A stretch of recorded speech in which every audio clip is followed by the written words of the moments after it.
All right, what's up, everybody? Thank you so much for joining me. Welcome back to the channel. If you're new here, my name is Rachel Kennedy. And before we get into it, please remember to hit the subscribe button and turn on those notifications.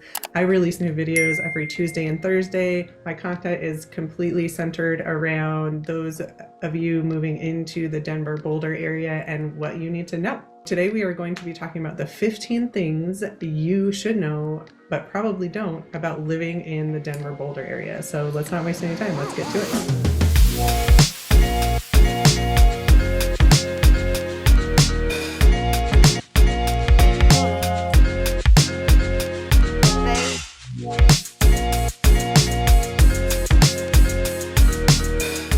All right, so before we get into it, again, my name is Rachel Kennedy. I am a licensed agent here in Colorado, and as much as I love putting out this content, I would love even more to help you with your real estate needs. So if you are looking at making a move either to the Denver or the Boulder area or anywhere in between, I would love to talk to you, be able to help you out with those needs. So you can contact me on the number or the email popping up on your screen below. All right, let's get started on this list of 15 things you need to know before you move here to the Denver Boulder area. So number one is we love dogs. It feels like it's like almost a prerequisite that you have to have a dog if you live in Denver Boulder area. Almost everywhere you go is dog friendly, whether it's a restaurant, breweries, grocery stores even. So if you are not a dog person, I would recommend getting to be a dog person. If you're allergic to dogs, you would definitely have a hard time going out into public places, more so on the leisurely side, right? Like, I mean, you're not going to see a ton of dogs like in the bank or, you know, at the pharmacy. But for sure, when you're out, like if you're out at a brewery or obviously just like walking around town, you'll definitely run into a ton of dogs hanging out at the park, etc. So on that note, we do have a ton of dog parks in the area, which is awesome, especially if you are living inner city and don't necessarily have a yard or, you know, a good space to let your dog out to run around. I can almost guarantee you that within 10, 15 minutes max of wherever you're living, you'll be able to find a dog park. So number two on our list is not everyone here skis. Colorado obviously is known for our beautiful Rocky Mountains, and it is a great sport to take advantage of. My parents threw me on skis when I was 3 years old. So I've been skiing almost my entire life, but not everybody here skis. As our population has grown and we've gotten residents in from all over the country, it's definitely changed that demographic in terms of just the different outdoor recreation activities that people like. So if you're not a skier, there's plenty of stuff to do. There's cross-country skiing, there's snowshoeing. Maybe you don't even like to be outside. Maybe you want to go to like a rock climbing gym or just go to the movies. That happens too. So if you're not a skier, don't be intimidated. Don't feel like you're gonna miss out. All right, number three on our list is mild winters. Our winters here are super mild. I remember having conversations with people where they assumed that Colorado was like Alaska, and it was so funny to me because in reality, if we get a big snowstorm, usually it's melted away within like 3 to 5 days of that snowstorm coming through, much to the demise of those kiddos that are hoping for like, you know, a week-long like snow day because nobody can get out of their house. It melts pretty quickly here. We have, I don't know, I think it's like 360 days of sunshine. So that makes a huge, huge difference for our winters. It is not uncommon to have a 60, sometimes 70 degree day in the middle of winter, which is great for those of us who maybe have like seasonal depression or, you know, like don't like to feel cooped up too much. Colorado just has some really beautiful weather, and if we do get a storm or get bad weather, it doesn't hang out for very long. And number four on our list is, don't forget that we are called the Mile High City for a reason. We are 1 mile above sea level, which means that our air here is pretty thin. I don't notice it. I've acclimated. I mean, I've lived here almost my whole life, but those who move here or come out for a visit definitely have to take some time to acclimate to how thin the air is. We actually do have an Olympic training facility here specifically because the air is thin, and it helps for those Olympians to train when they're going overseas to another destination that has thin air as well. So if you have any health issues or that would be affected by having thin air or being a mile above sea level, definitely something to take into consideration before making the move out here. All right, number 5 on our list is traffic sucks here. The city has almost always been doing construction on our 2 major highways, I-25 and I-70, that run through the city, and nothing really has helped relieve the traffic. So I-25 and I-70 are definitely areas or highways to avoid during those high traffic times of 7 to, I would call it 9 a.m. And anywhere from like 4 to 6 p.m. But that's not to say that you couldn't be stuck in a traffic jam on I-25 at 11 o'clock at night. It's literally happened probably more times than I can count. So just keep in mind that if you are planning on commuting from one side of the city to the other, you might have to deal with traffic. All right, and number 6 on our list is that Coloradans love, love, love their outdoor activities. Again, we have such beautiful weather here that Coloradans just love to get outside, whether it's hiking, biking, skiing, snowshoeing, whatever it is, just hanging out at the park. If we have a nice weather day, you will for sure see people just out enjoying themselves, which is really cool. It adds to the vibe of Colorado. It is not uncommon to see someone like on a jog training for their marathon that they're going to run in the middle of a snowstorm. I joke, or even like riding their bike through the city in the middle of a snowstorm. It happens all the time. So if you love outdoor activities, this is the spot for you for sure. All right, number 7 on our list is breweries. I think we have the highest number of breweries per capita in the nation.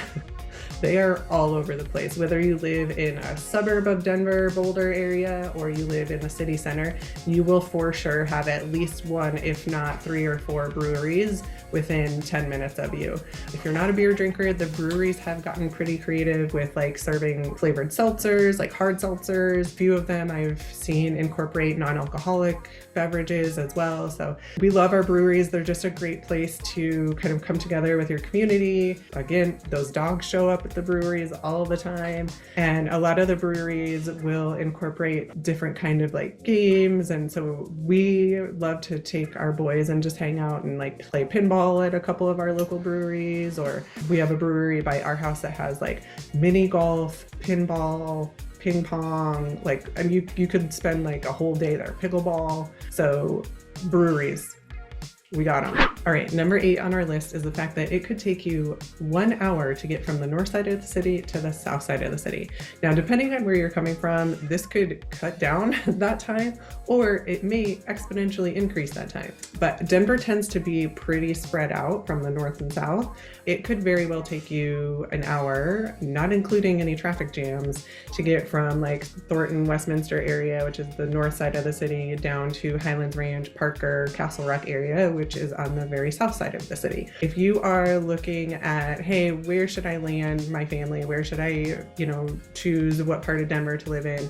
I would definitely take the fact that the city is so spread out into consideration, especially if you already have a job locked in and you know that you're going to be working on the north side of the city. I would definitely recommend choosing to live somewhere near that, on the north hemisphere of the city, if you will. Taking into consideration that our traffic isn't awesome, if you are commuting from the north side of the city to the south side of the city and running into traffic, or let's say there's a storm coming in, it's definitely going to increase your commute. I had somebody make that commute the other day in a snowstorm, and that it took them 2.5 hours to make it from the south side of the city to the north side of the city. That's extreme. That's really extreme. I will caveat that, but definitely take this into consideration. And number 9 on our list is the fact that when someone says that they live in Denver, it doesn't necessarily mean that they live in the city center in the heart of Denver. If I live in Lakewood, which is a suburb on the west side of the city, I'm probably going to say I live in Denver. Same goes for all of those outlying suburbs. So if somebody tells me that they live in Denver, I always ask what part of town, because Aurora is very, very different from Littleton. And especially if we're talking about like, hey, where do we want to meet for lunch? Or where do you want to, meet for coffee or whatever?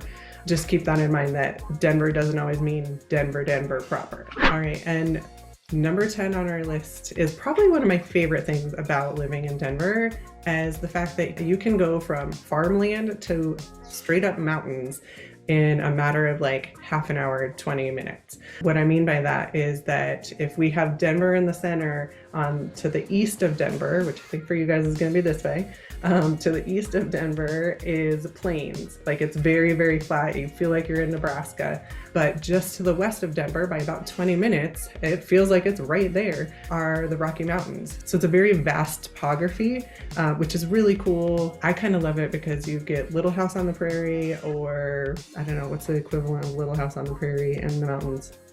I can't think of anything, but you get the point. All right, and number 11, I'm gonna mention this because no matter where I go, whenever I tell people that I live in Denver or I live in Colorado, they just automatically assume that I smoke pot, or that Denver just smells like pot all the time, which is totally not true. We for sure have our fair share of dispensaries, and Denver is very pot friendly. However, not everybody smokes weed, and you're not gonna walk down the street behind somebody smoking a joint or hitting their pipe. So just because Denver is very pot friendly does not mean that it's going to be like in your face all the time at all. All right, number 12 on our list is our homeless population. And I'm gonna call it a homeless issue because it really is. Over the last really 5 years, our homeless population has gotten pretty severe. And I think that's due to our housing costs just going up so much. And obviously there's a ton of other factors that go into that, but our homeless population is definitely an issue. Our homeless population is not aggressive like I've heard they can be in other cities. Maybe it's because they like to smoke pot. I don't know, but they're pretty chill. You'll see a lot of them like, panhandlers on the corners.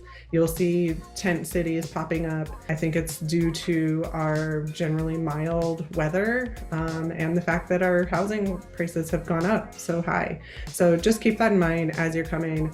Obviously, it's going to be worse in the city than it is in the suburbs, but it has definitely spread itself out. And number 13 is that our weather is pretty cray-cray here. So our weather can go from like winter storm, like full-on blizzard, to sunny skies in a matter of less than 12 hours. I've sent my kids to school in shorts and come home in winter jackets. So it can be pretty bananas. It's kind of funny, especially in the fall and the spring is when it just tends to like throw us for a loop all the time. I mean, there's nothing really that we can do about it except accept it and do what we can, right? Go have a snowball fight in your bathing suit. All right, and number 14 on our list is the fact that Denver is really casual. We do not dress up here. We're pretty laid back. Again, we love our outdoors, so it is not uncommon to find somebody, who comes down from the mountains from skiing and goes out to a nice dinner downtown. So if you're used to a culture or a city vibe with, high fashion and very flashy, that's definitely not Denver. I personally really enjoy it. When I go out, I want to feel comfortable. I want to, wear jeans and a t-shirt if that's my vibe that day. But I also can find spots where I can go out and get dressed up, and that's cool too. It's really a city about you be you, and we'll all hang out and accept everybody. So definitely a perk about living in Denver. All right, and our very last thing on our list today is number 15, the fact that we get snow into May. And this is almost a regular occurrence every single year that we think like, oh yes, full on summer, like here we go, we're like, baking in the sun, pools are getting ready to open, and then boom, we get a big snowstorm. Now again, it probably is not going to sit there for very long, especially into May, right? We've already had some warm days, so the ground is warm, but it is normal to get a snowstorm in May. So just be prepared. Don't put those snow shovels away too soon, because I can almost promise you, you're gonna need them. Thank you so much for watching my video of 15 things you need to know before you move to Denver Boulder area. I hope you enjoyed it. Don't forget to hit subscribe and turn on those notifications. I put out videos every Tuesday and Thursday, and I'll see you then.